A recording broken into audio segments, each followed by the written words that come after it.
I had posted that, I can review people's books for them if they wanted, and I was reached, or somebody had basically applied to get a review here on my Twitch, and his name is Robert_Steele, and he wrote a book called Route 66. And the reason that I chose this book is because it was totally different than what I was used to reading on Wattpad, excuse me. So no, not an ad for Wattpad. Sorry, Mike. But it is, I'll go ahead and just read off what I have listed here for Route 66 by Robert_Steele. Robert is from the US. He likes to run, and he has a ton of followers on Wattpad. So I'm guessing that he has either a really popular book, a really strong community, or is just really good at networking. I'm guessing he reads a ton of Wattpad books. So the book summary is: shy Veronica Morris navigates through the trials and tribulations of high school and college life, where she forms a deep friendship and finds love. In 1963, her world is turned upside down when the chilling assassination of a president hurls the nation into chaos. During that summer, she embarks on a road trip that changes her life forever. Yeah, there is a book by the author Jack Mehoff. It's great. Oh my gosh. Don't. I'm going to fall for every single one of those. I swear to you. There's like not one that I'm going to be able to not say. And I'm going to read aloud every single one of your comments. So don't get me like that. All right. Because I will fall for literally every single one. And I feel like I know them all. Mike, you're my favorite viewer. Thank you. Oh, bye. Okay. Down to, I guess, just Robert now. So, interesting summary. Immediately when I read that book summary, I'm thinking, okay, this is interesting. It's totally different than what you normally see on Wattpad because one, it doesn't seem like it's a typical romance, and Wattpad is just riddled with lots of steamy romance, magic, mafia, billionaire type stuff. And there's plenty of that, and some of it's great and some of it's fine. But this in particular, I chose this one to review because it looked so interesting. It's first of all, it's a period that is just super, super interesting. It is about in America in the 1960s is incredible, and then specifically the JFK assassination, which is obviously what this is referencing, was an interesting topic for me as well. Not personally, obviously, because it was way before my time, but it was interesting in the fact that you don't read a lot about it, and I wanted to learn about it, and especially in a character's POV. That sounded very cool, which is why I chose to read and review this one. It was a breath of fresh air, wholesome, no mature content, just seemed interesting.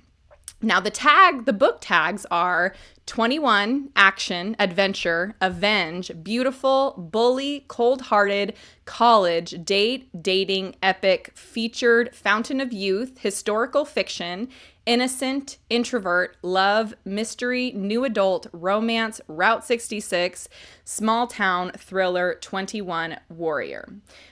So basically, just after reading all of that, my first impression of this book is that it is actually just going to be a really simple kind of coming of age story about a girl who has, friends, has a love interest, and is kind of reacting to the Kennedy assassination, which starts her on this cool cross-country road trip through Route 66, which goes through, if you're not familiar, goes through the majority of America. Just from East Coast to West Coast. So it's a very, very cool premise. I thought it was going to be more of a coming of age thing. And I feel like it's a little misleading, and that's probably on purpose. I would imagine that the author wanted to surprise people with what the actual plot is. And I'll get to that later. So I really really liked the historical content. I really really liked that it seemed very wholesome and simple, totally unique. I think idea as far as going to if you're on Wattpad, and anyways, I love the premise of it, which is why I chose it because I had a few submissions for anybody who wanted a review. Now I'm going to do a quick character review. So the main character is Veronica Morris. She is shy, as described in the summary. She's shy. She seems like a pretty good girl. I thought her thought process was really realistic, which is something that I really enjoyed to read. As far as not thinking completely crazy, not thinking overly selfish things, not thinking about, or specifically not thinking about things that she should. I thought that her thought pattern was completely normal. Anyways, so I think the main character is very likable immediately. She kind of plays the underdog. She's very sympathetic. It's really easy to just like her. Her best friend, who she meets, I think the first chapter, is Annette Richards. And again, another very easily likable character, but in an opposite way to the main character, Veronica Morris. Annette is confident. She's very, she's a little rebellious. She's very protective of Veronica. She's entertaining, which is obviously what you want in your characters.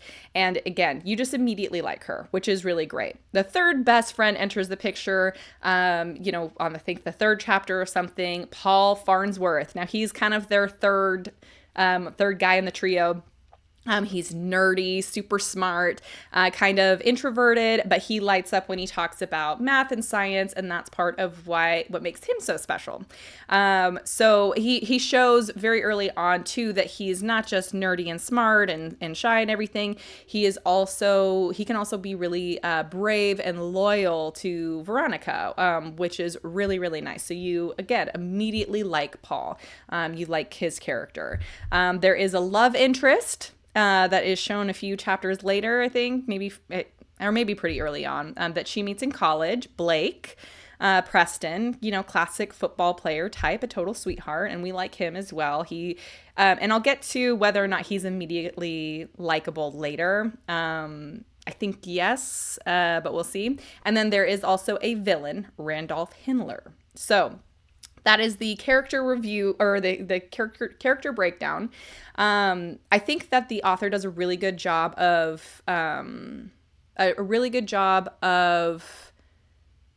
having a good dynamic of different characters for this period, for this setting.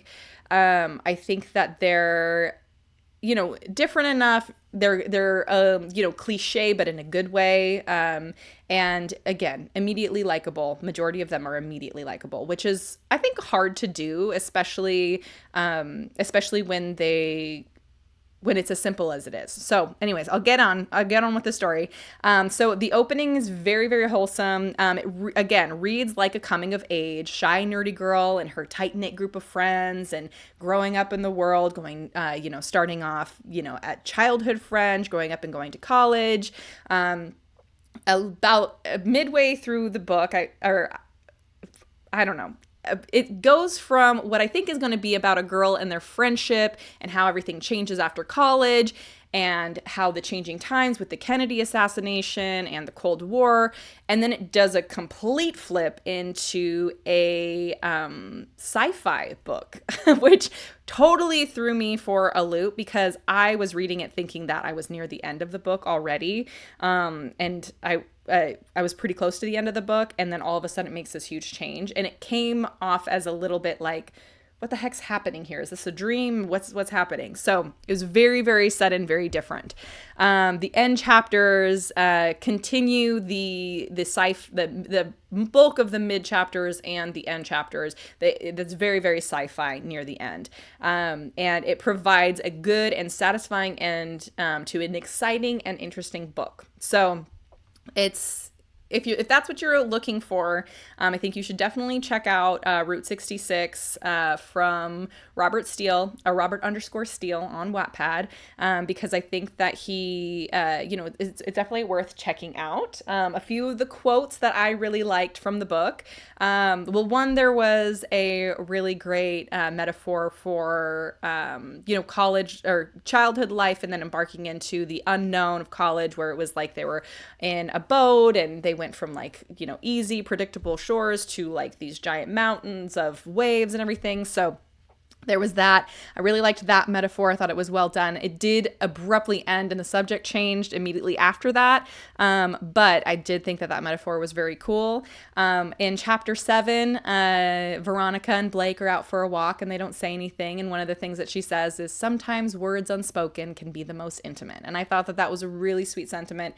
And I really liked that quote. So I saved it. I also saved another one where Blake Preston, again, the love interest in the story, which it is, I would not call it a romance at all. It's definitely not the focus of the plot, is not on the romance. The focus of the plot is on the main character. But I do like the love story that is kind of a subplot in the book. In chapter 8, she says, we ended up winning the game and Blake was a hero to the masses for a day, but I know he would be my hero forever. And I thought that that was so cute. So another one that I just had to save because I just thought it was really sweet. It's like, again, it kind of captures this like wholesome sort of thing in the environment of the book. So anyways, really, really liked that one. And then there's later in chapter 2, so this is several years later, and this is Blake again. I just realized I think I'm really like Blake, I guess. This last quote that I'm going to quote is the war in Vietnam was ripping the country to shreds, and Blank went on nightly rants exclaiming, if these hippies don't support the military, why don't they just leave? Veronica, I'm telling you, there is no one forcing them to stay. I bet I know what your father would have said. These kids have no respect for the country, flag, or anything. And I thought that was really funny because it's like, he's complaining about the hippies and no respect for the flag, and that is just so typical. I absolutely loved it.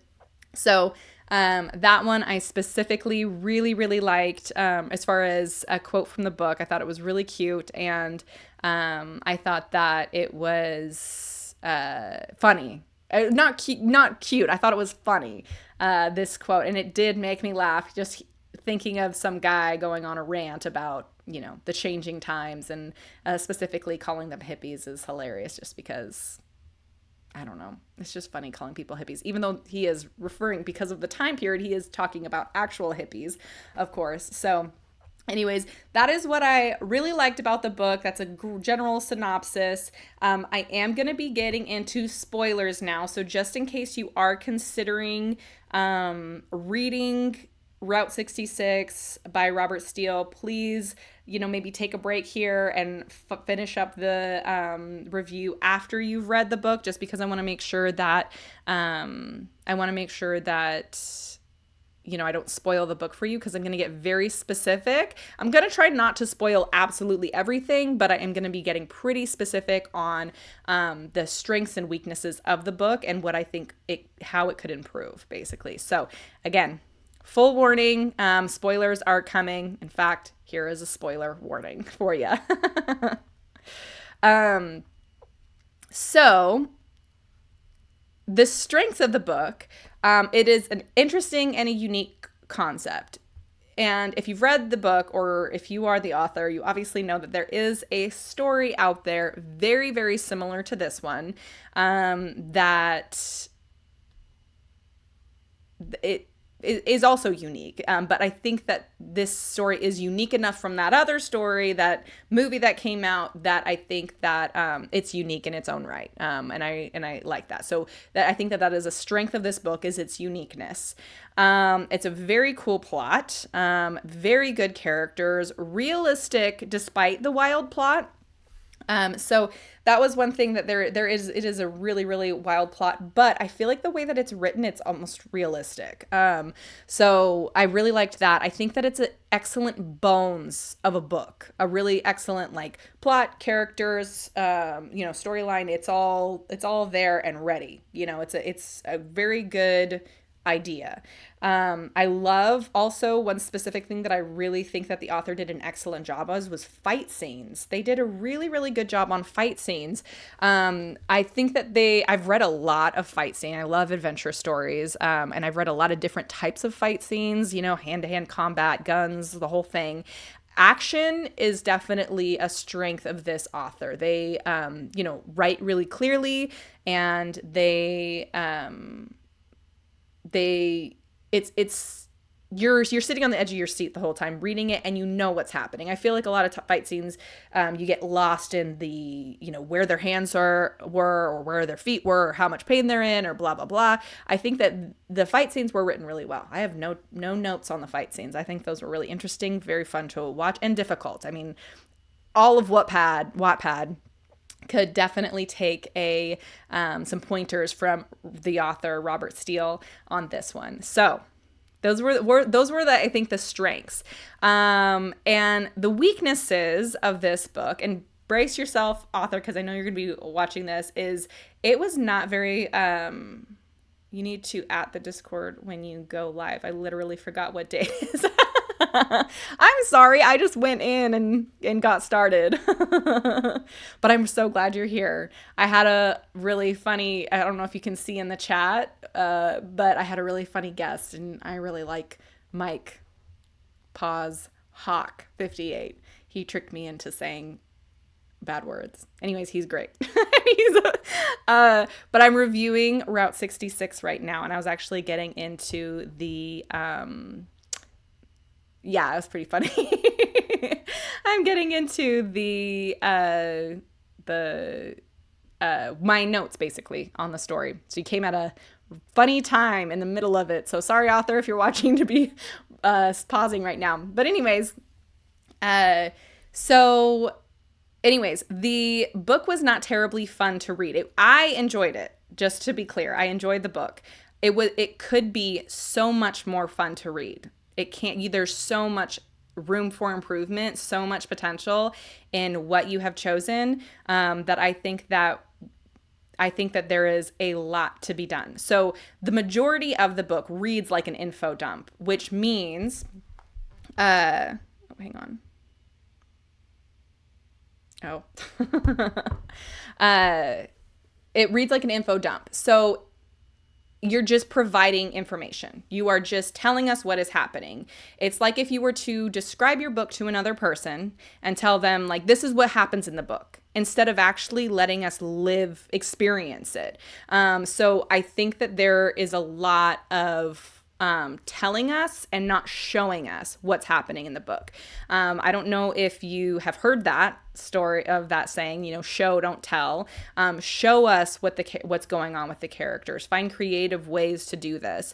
A really good way that the author shows and does not tell what's going on. There's a point in Veronica's story where she is grieving over one of her friends that passed. And she has nightmares about this friend, and they're freaking her out, and it's very obvious that she is grieving.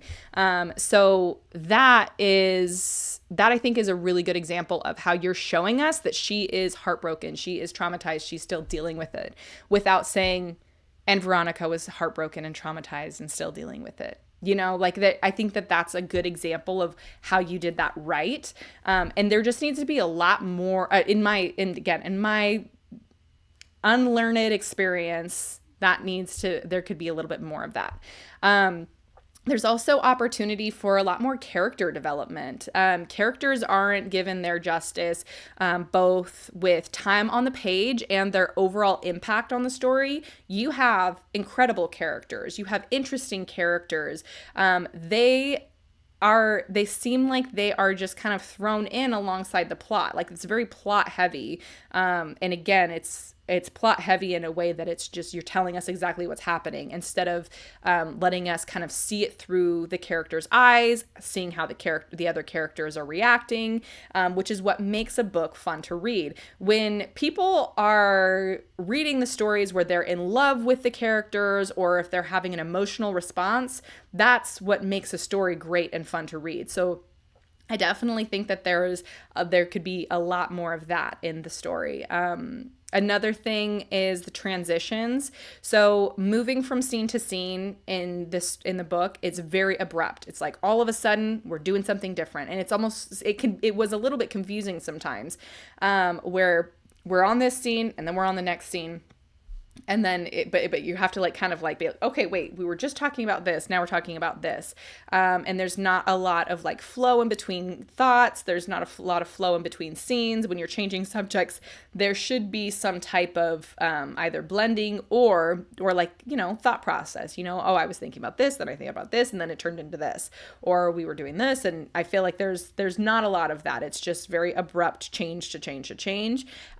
You can use breaks in chapter breaks, or paragraph breaks. I forget what they're called. They're called breaks of some sort. You can use a symbol or a line or something to implicate like, okay, this is not necessarily a new chapter, but it's a new subject, a new perspective, or a different day. You want to do that to kind of indicate that something is changing. We're not just continuing on with the thought that we were in the last paragraph.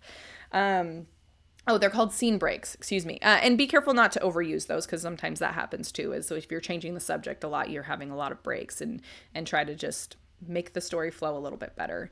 Another thing is there were so many missed opportunities in this, where there was the setting is such an interesting setting. You've chosen the 1960s and other periods, of course, because the book spans across a few years, or a few decades rather.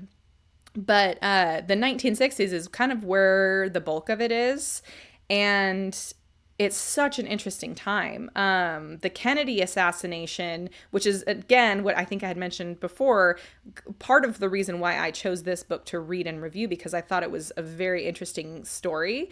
The Kennedy assassination was a huge deal for those in the country. It was, for my generation, it was 9/11. For the younger generation, it's probably COVID. But it's kind of one of those things where if you ask a person where they were when they heard about the Kennedy assassination, they would be able to remember. They'd be able to tell you, like, things changed after the Kennedy assassination. People were afraid that they weren't safe. And, if the president's not safe, how am I safe? What's going on? Is there going to be war? Like, it was very, very impactful. I think that you could have definitely touched on that a lot more, and it would have made the story a lot more interesting with historical fiction. That's part of what makes it so fun. Music is also changing. The Beatles are coming out. There's the civil rights movement, which is super interesting. The Cold War, Cuban Missile Crisis, the moon landing, the language of the time. It was super fun. That I would use as much slang and like phrases from that period as possible, because that's kind of fun fluff for the book, and it makes it kind of more fun to read. There were a lot of instances throughout the book where people say like, oh, it was such a gas, like saying like, oh, it was such a fun time or whatever, or they'd say, blah, blah, blah. And I thought that was really cute because that's how they talked back then. And so I don't think that there was any like inaccuracies as far as how people talked back then, but it could have been a lot more. It could have been a lot more immersing us in that period, which is again a fun time. It's what makes historical fiction fun to read, is you're kind of like time traveling a little bit. So it would have been fun to have more details. One thing that I was talking to an old lady at the airport not that long ago, and she was saying like, oh, well, back then we used to have to make our own clothes. Like, we didn't just buy ready-made clothes unless you were kind of wealthy. So we would all swap patterns. So if you bought a pattern and you would sew a dress, and you'd be like, oh, I really like your dress. And they'll be like, oh, let me get the pattern. Now, if you say, oh, I really like your dress, you'd be like, oh, thanks, I got it on Amazon for $15. And then it's girl language. But anyways, that's kind of like fun details like that are interesting to read, fun to read, and again, great for historical fiction. Route 66 is another one that I feel like you don't give credit to, which is funny because it's the name of the book. A lot of people do not know the significance of Route 66. Especially if you've never traveled there for yourself. This is including, I'm going to ignore that chat. How do I get rid of that? I don't like that. Hang on. Sorry. I don't like it. I have no idea how to get rid of that chat, so I guess it's just going to live there. Oh, right click and then ban. Thank you. I'm right clicking. Yeah, that's not working. The heck?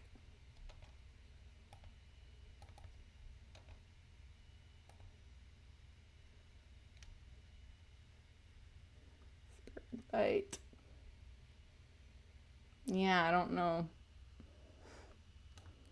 Left click the username? Oh, there we go. I'm gonna report for being just super gross. Sexually explicit. Thanks for spicing up the chat, though. Okay. Being gross during stream. Block this user. Officially blocked, I think. Pretty sure. Ban. There we go. Great. How nice. What the heck? It shows deleted. Okay, because I banned them. Oh, 2 messages were deleted by a moderator. I don't know. Yeah, that was super gross. Oh, okay. Well then, I just blocked him, reported him and blocked him. So that's nasty. You can make me moderator and I can help with that nonsense. You know what? Cherry, you are so funny. You're too nice all the time.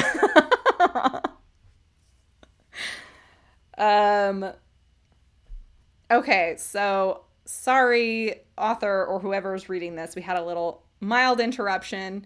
I was talking about Route 66 and how it's the title of the book and how a lot of people do not know that the significance of Route 66 in America, including Americans. Unless you've traveled there yourself and kind of did the road trip with your family as a kid or something like that, or have been on some form of Route 66, a lot of people don't know the history of it. I think it's considered like the mother road or something like that in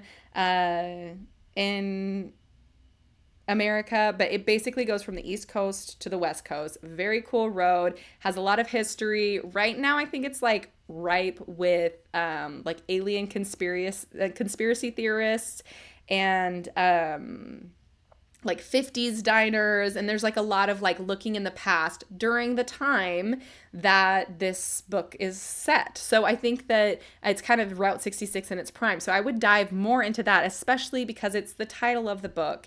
And the bulk of the book is not set at Route 66. Like, I feel like it's kind of like the inciting incident to the rest of the book, and not the Kennedy assassination as it is said in the summary, of course. But I think they definitely talk more about Route 66. Basically, you chose a really interesting setting, and it's ripe for the picking as far as really beefing up your book and making it super fun to read. So just don't miss out on an opportunity like that. More missed opportunities in this book, I think, are the emotionally impactful moments. Whenever there's a death, that you can really use a death of a character to bond a reader to the characters, to bond a reader to the storyline. And I feel like you need to like let us feel the grief, because even if it's a sad feeling, if we're feeling something while we're reading that, it makes us attached to your book. It makes us want to finish. We're attached to it, you know? So I think that you should be more descriptive, spend more time on the grieving period whenever there is a death, and there are several. I think that that is really, really important. Also, reunions, when the main character reunites with, you know, loved ones that she hasn't seen in a long time, or friends that she hasn't seen in a long time. I think that that is another opportunity for us to, you know, bond with the character and feel what they're feeling. So I think there's a lot of missed opportunities in the book that that the author really should take advantage of, right? So there is a lack of foreshadowing, and that is like a weird criticism of this book. But I think it's because there's a lack of foreshadowing in the book, and the plot changes so fast. Which I think I mentioned before. I think it is intentional. I think the author wants you to be very surprised by the plot change. I think the author wants to just completely, you know, flip the switch on you and have no idea based on what's in the summary, based on what's in the tags. I don't think they want you to know what's going on until you get there and you're surprised. And I think that because of the lack of foreshadowing, you're so surprised that you're confused, that you're like, wait, did the author mean to write this, or did they just think, okay, well, this was boring, and now I'm like, this is boring, now I'm going to change the story, like, all of a sudden. It kind of was what it seems like. I do not think that's what happened here, but at first, when I was reading the plot changes, I was like, this has to be a dream, because you can't just change that much with so little. We're like, we are not ready for this at this point. In the book, based off of the introduction, based off of the, you know, initial 13 chapters, we're not ready for this huge change. So I would do a little bit of foreshadowing. I think that you should reference the Cold War.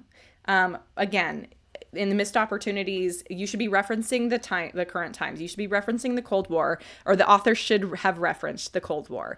Very interesting topic, and also very relevant to this story and what happens directly to the main character. I think a very natural way to do this is through her dad, who was a Marine, who would be very concerned about an impending war, which the entire country at the time was very concerned about a upcoming war. So I think that that is a very natural way to do it. Paul's interest in science, one of the friends' interest in science, definitely should have been brought up.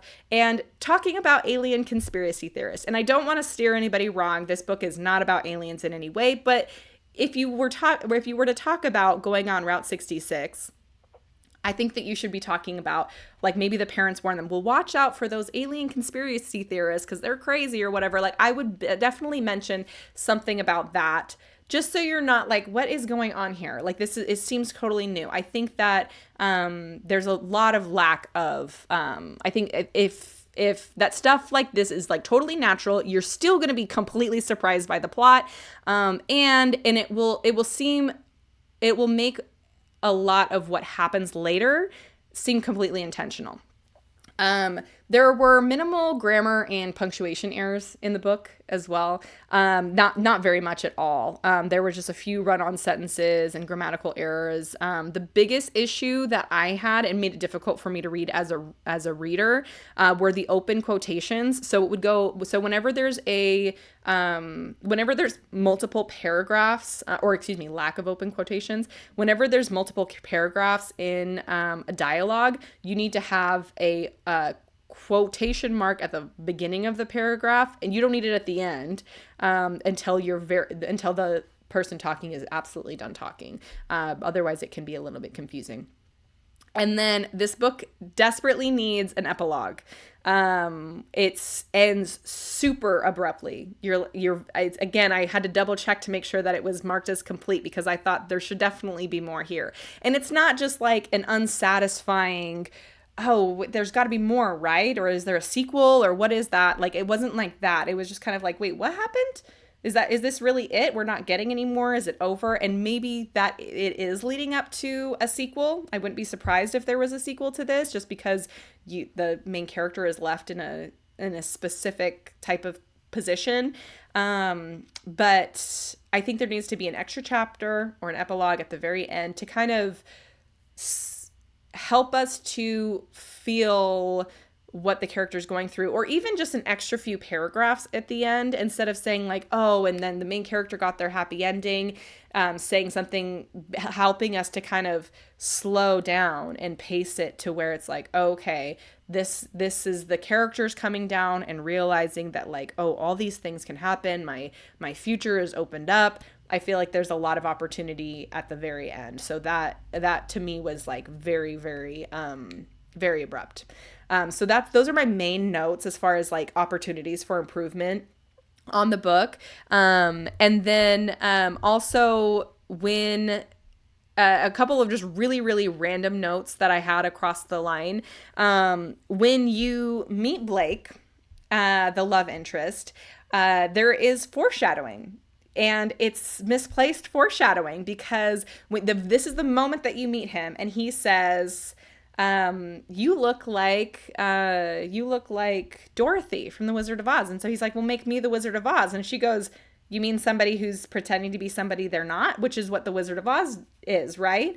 So you think the whole time, like from that moment on, I was like, oh, so Blake's a scumbag and he's coming off as this nice guy. I was suspicious of him, like basically the entire book until way, way too late, where I was like, no, that was not foreshadowing because of that moment. So I think it's a funny moment that I understand why you included it, but why the author included it. But it also it's an introduction of the character. And when you say something like that while you're introducing the character, I feel like most people are going to assume that you are foreshadowing that he's not who you think he is. With Blake, it's what you see is what you get. He's just a nice guy. So, and then another random note that I have is in chapter 8, it mentions Paul being interested in Veronica romantically for the first time. And while it's obvious to the reader, not because of any hints that Paul makes or anything like that, it's only because it's obvious because of the cliche, right? So I kind of knew that that's probably where this was going, but Veronica never has like an internal thought process where she thinks, oh, I know exactly, I know that he's into me, I'm not into him, like that. And then in chapter 8, it mentions it very briefly and then moves on. And it is relevant to the plot. So I think that you should spend a little bit more time on the early chapters after you meet Paul, where it's just like kind of hinting at it and Veronica's acknowledgement of it, where she's like, yeah, I think he's into me. Maybe her and Annette can talk about it or something along those lines, because it's mentioned very suddenly, and there's been given no indication prior to that Veronica is aware of Paul's crush on her. There's also at the very end of the book a reunion with Beth, and that needs to be way more emotional. I think that it was just very like straight to business with them, and that would have been monumental. So I think that is just a random note. And then my last note is that there is an implication of a love story between the captain and Veronica. And it either needs to be cut out or it needs to be explored more. And if there's a sequel, I can see why it would be kind of hinted at. But this is me assuming that this is just a complete story. It doesn't seem relevant to the story. And it reads way off because it is so soon after her husband dies, and especially after the whole thing with Paul and what the main character put him through. It seems very odd to have that in there. If it was me, I would cut it out. If it's relevant to a sequel, I would definitely tread carefully and more in that area, because it just seems like a weird thing, to me at least. So that is actually all of my notes I was way more organized in my head, so I'm sorry if it came out completely bonkers. But that is Route 66. I think a very interesting story, very interesting setting, totally unique, great for Wattpad. I did enjoy reading it. I thought that it was an interesting story, and I'm gonna go back and I'm gonna add in all my votes, and I'm gonna add in some comments about like things that I thought were funny or characters that I liked. I wanted to wait until after I did the review to do that. But yeah, I thought that I thought it was a great book, and you can tell that the author is a talented writer. You can tell that he knows. He knows what he's doing. Again, I obviously had a lot of notes, but I still do think that this, especially for Wattpad, was a pretty good book. Yeah. Anyways, those are my notes. Thank you so much, Robert, for giving me the opportunity to read your book. If anybody else is watching and is interested in reading that book, it's on Wattpad, Route 66, Robert_Steele. A great companion to that book that's not on Wattpad would be The Outsiders, The Help, Lessons in Chemistry, and The Secret Life of Bees. I think specifically The Outsiders would be good because it's a coming of age and it's set in the same time period. But if you want to read kind of more about that time in America's history, and it just kind of strikes something in you, those are some really great companion books. So that is my review of Route 66. And again, if there's any other Wattpad people who are watching this, if you are interested in me reviewing your Wattpad book after watching this nightmare, go ahead and please reach out to me either via the Discord or directly on Wattpad, which is all linked in somewhere on Twitch, I think. So you should be able to find me pretty easily. And